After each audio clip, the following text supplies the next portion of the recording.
Right off the bat, I'll see more power. Alright guys.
Yeah, so I just made a couple trim differences, probably for like the octane boost is just a little bit different. I didn't have to do much. I did. This one actually had fuel in it already, and then I just topped it up with the new fresh fuel.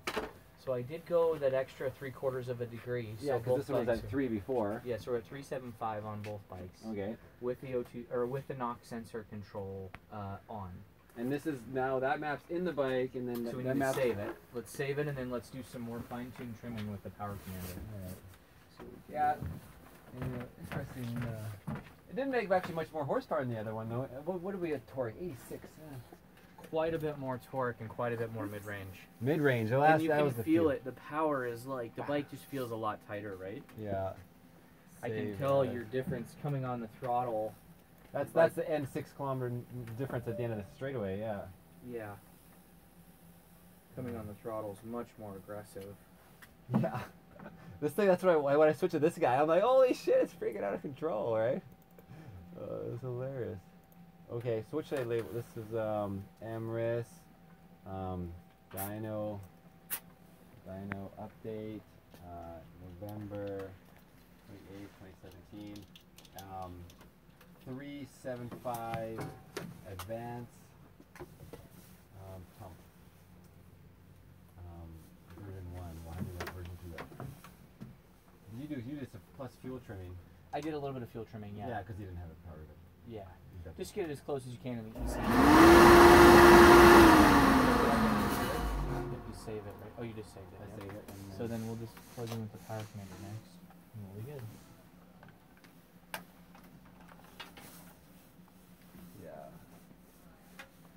Yeah, I had, you know, I always have lots of people always asking me all these questions about this stuff. And the 2017s, you know, they changed up the ECU on those ones a bit. Yeah. You can't do the same things on the 2017. I don't know. What about the power commanders? The same though? The power commander's the same, yeah. Mm-hmm. Yeah, the power commander's probably even the same part number, I think. I think I could be wrong. I thought for sure it was the same, but it's gonna function the same. Yeah. I'll give you. There's no new version or whatever coming out for that. So it's.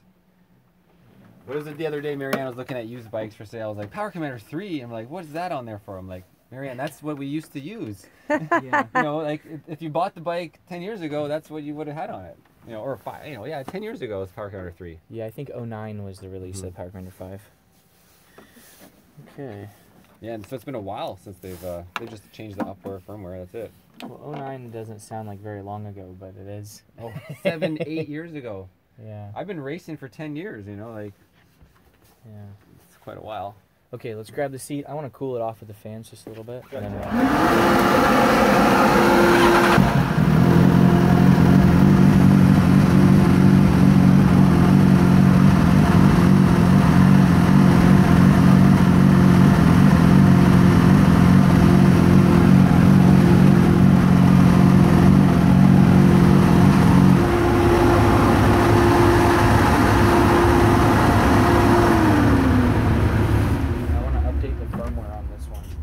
into the Power Commander.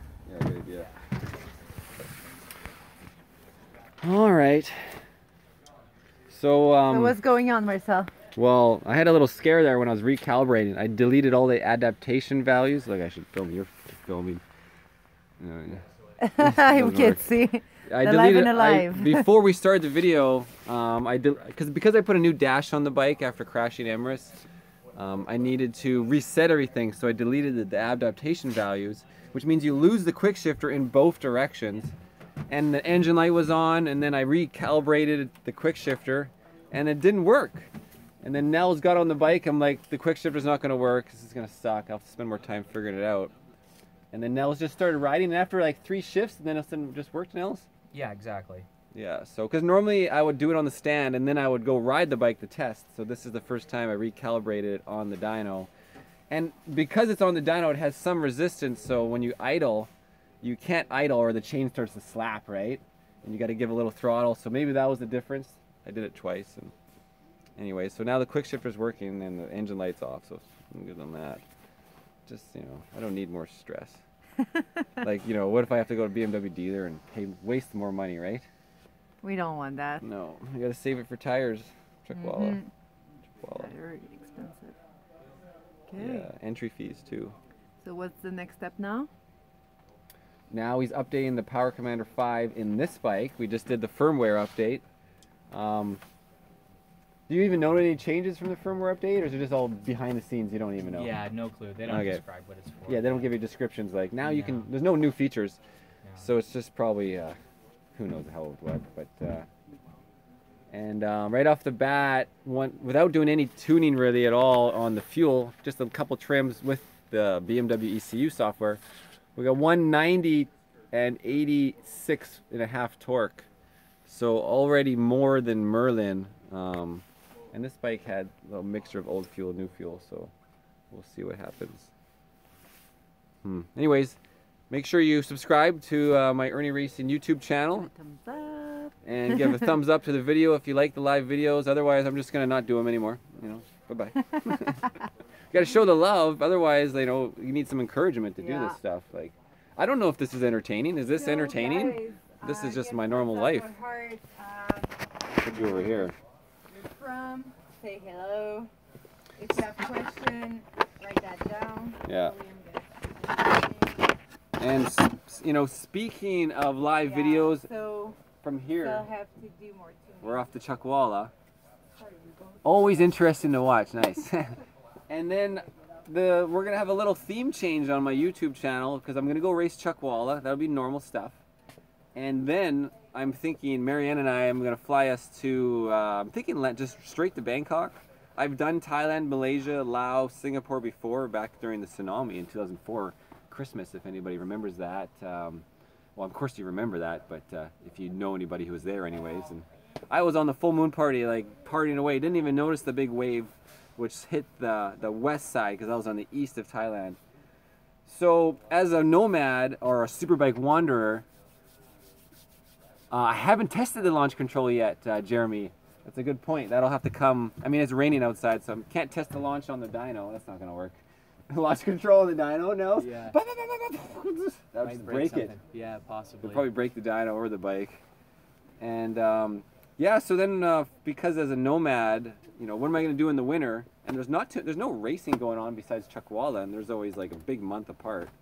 I'm going to race December 1st, 2nd, 3rd with CVMA, and then I'm going to go adventure across the world and return in March, and then race CVMA in March, and then continue on to race, you know, AFM, Wormra, Omra, Utah, teach rider training in March and April, and then back to Canada.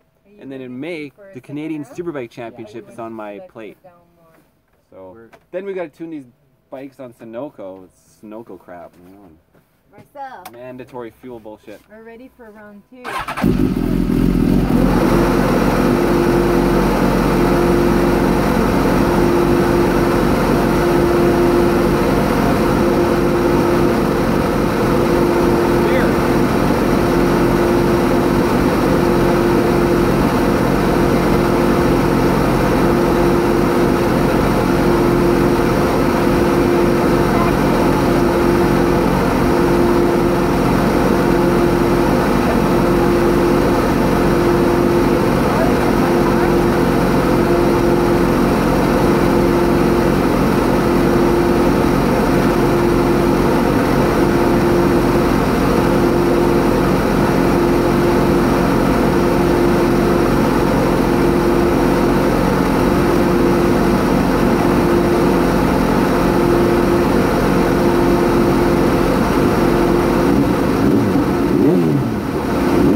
update on whatever, anything and everything?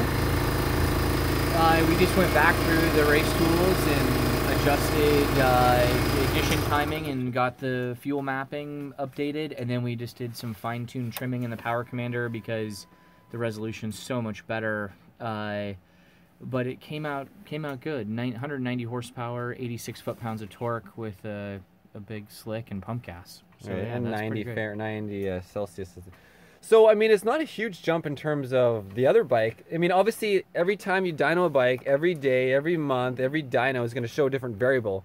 So it's not really about the number. That's just a range, say plus or minus 5, 6. Sure. What is difference is, can we compare the two bikes and see the mid-range, the low end, the top end? Yeah. And then, of course, beyond that, what you won't see on the graph is how does it feel, the throttle transitions. How smooth can I ride the bike? How quickly can I ride the bike? Well, I'll overlay the two motorcycles. You're going to do that right now? I'll put you guys back to color. I know you've been enjoying the effects I got going here. Let's go back to normal. Okay. Which one is... This is the red one? Yeah. Holy shoot. It's got... Yeah, and then... So if everyone's wondering what that dip is... explain that again, Nels?